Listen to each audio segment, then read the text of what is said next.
உங்கள் favourite TV ஷோக்களை இனி miss பண்ண தேவையில்லை. ZEE5 இல் முற்றிலும் இலவசமாக காணுங்கள். இங்கேயும் எப்பொழுதும்.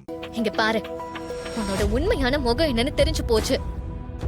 அதனால நீ என்ன சொன்னாலும் நான் நம்ப போறது இல்ல. எனக்காக ஒரே ஒரு உதவி மட்டும் பண்ண, அது போதும். என்ன பண்ணும்? மகேஷ நீ தான் கடத்திட்டு போயிருக்கேன் நான் நம்புறேன்.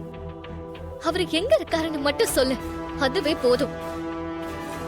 கடத்திட்டு போய் அவரை உயிரோட வச்சிருக்கியா இல்ல ஏதாவது பண்ணிட்டியான்னு கூட தெரியல. காணாம போன மகேஷுக்கும் எனக்கும் எந்த சம்பந்தமும் இல்ல. தயவு செஞ்சு என்ன நம்பு.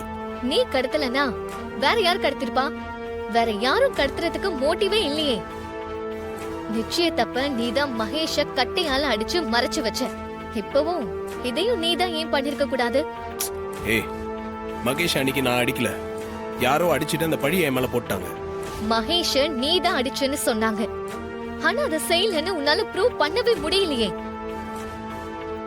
நீ என் கழுத்துல தாலி கட்டுறதுக்காக அவரை கடத்தி வச்சுக்கிட்டு அம்மாவ அவங்க வாயாலேயே அவங்க தாலி கட்ட சொல்ற மாதிரி செஞ்சுட்டல.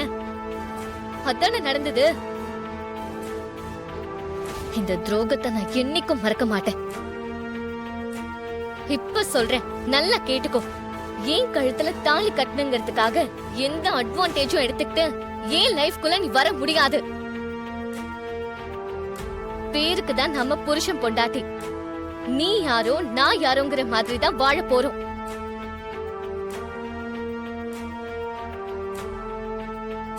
நீ கட்டின இந்த தாலிய இந்த நிமிஷமே அறுத்து போட்டுட்டு என்னால போக முடியும்.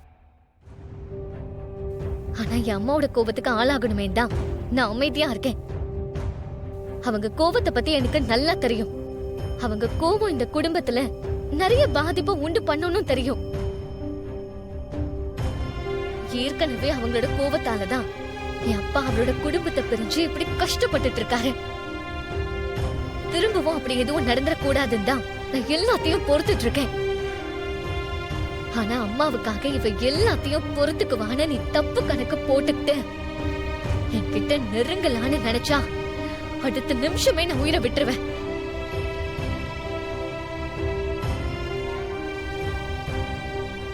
ZEE5 ஆப்பை டவுன்லோட் செய்து அனைத்து எபிசோடுகளையும் இலவசமாக பாருங்க.